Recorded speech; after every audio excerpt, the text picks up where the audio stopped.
Chào tất cả các bạn nhé. Hôm nay thì mình có một clip video là sẽ giới thiệu với các bạn về cái cách mà các bác dân tộc ở vùng cao hay gieo thóc lên trên cạn nha. Có rất nhiều bạn cũng biết về thóc là rất là nổi tiếng về lương thực góp cho mỗi gia đình. Nhưng mà đa số là các bạn sống ở các vùng đồng bằng thì gieo ruộng thôi. Còn trên cạn thì chắc cũng có rất là ít người bạn biết đến, nên hôm nay mình sẽ chia sẻ về cái cách mà mình gieo xem gieo như thế nào nhé các bạn. Hôm nay thì nhà mình sẽ chuẩn bị gieo ở vùng này nhé các bạn. Vùng này mình cũng đã cày xong rồi. Ở dưới tích dưới này thì mình cũng đã gieo xong. Còn đây thì còn chưa nhá. Bây giờ nhá các bạn, bước đầu tiên là mình dạy cái hạt thóc lên trên cái đất này rồi.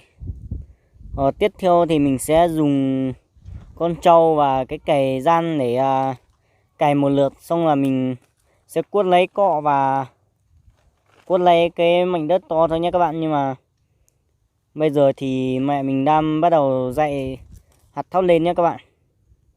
Mình sẽ quay mẹ mình dạy lên, xong là mình sẽ dùng con trâu cái một lượt để sơ qua, rồi mình sẽ quay tất cả các chiêu thức chia sẻ cho các bạn nhé. Làm cái này rất là khổ các bạn ạ, không phải như mình làm trong ruộng nhá. Chắc có rất là nhiều bạn cũng biết đến rồi, nhưng mà đa số là các bạn sống ở vùng đồng bằng thì mình làm ruộng thôi, không phải gieo lên trên cạn thế này. Thì làm cũng rất là dễ dàng thôi, nhưng mà mình làm thế này thì mình phải phát xong rồi đốt nó đi rồi về cái, xong là mình lại dạy cái hạt thóc lên trên rồi mình mới dùng trâu cái thêm lượt nữa các bạn, nên làm rất là khổ. Các bạn cũng đã thấy nhá, mình sẽ dạy những hạt thóc lên trên cái đất khô này, xong là mình mới làm từ từ nhé các bạn. Cái này làm nhanh không được, phải mất rất là nhiều công các bạn ạ.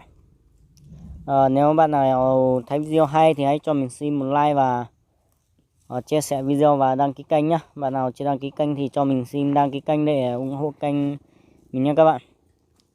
Thôi các bạn, mình quay mẹ mình dạy trên này cũng được vài phút rồi, nên mình cũng phải đi giúp mẹ thôi. Vậy thì video mình tạm ngừng đoạn đây nhé các bạn. Xong rồi một lát mình lấy con trâu ra cái thì mình sẽ quay lại cho các bạn cùng xem nhé. Ok.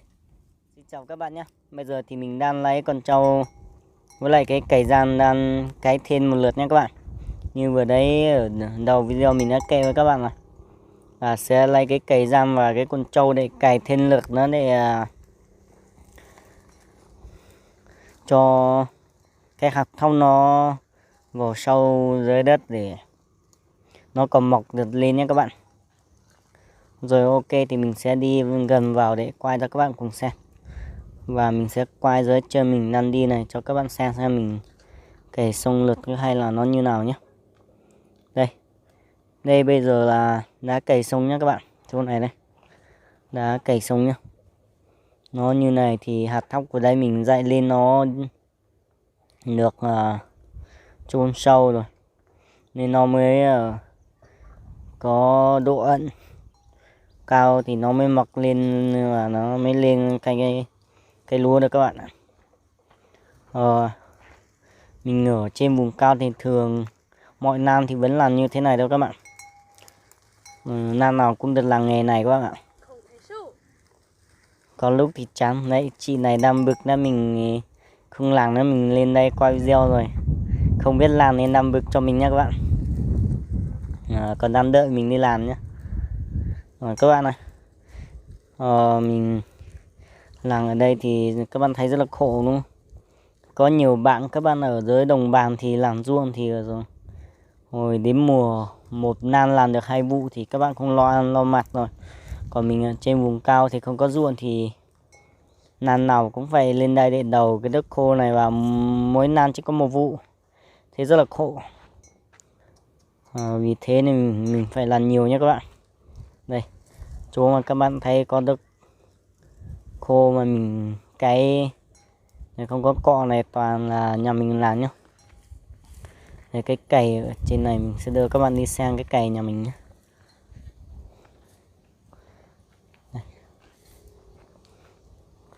Này, mình còn chưa cày xong nhé các bạn. Đây là cái cày đất. Đây, cày ở kia nhé các bạn. Mình phải cày hết chỗ này lên đây nhé các bạn.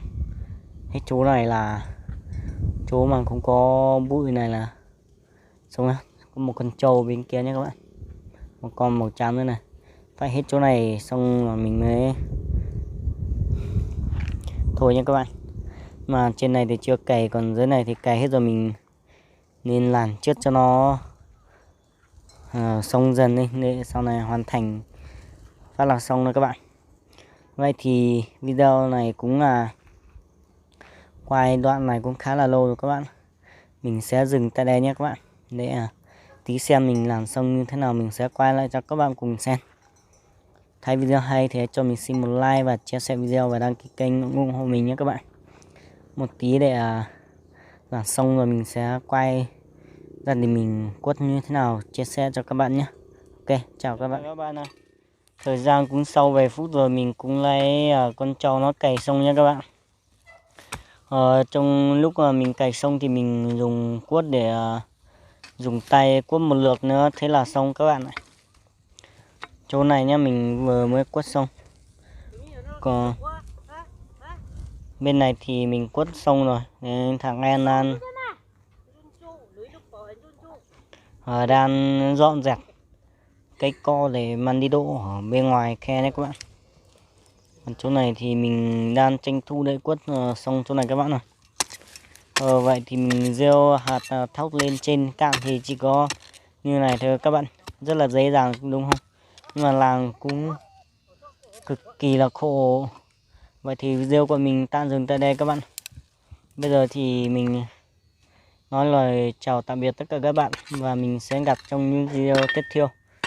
Mong rằng các bạn cho mình xin một like và chia sẻ video và đăng ký kênh ủng hộ mình.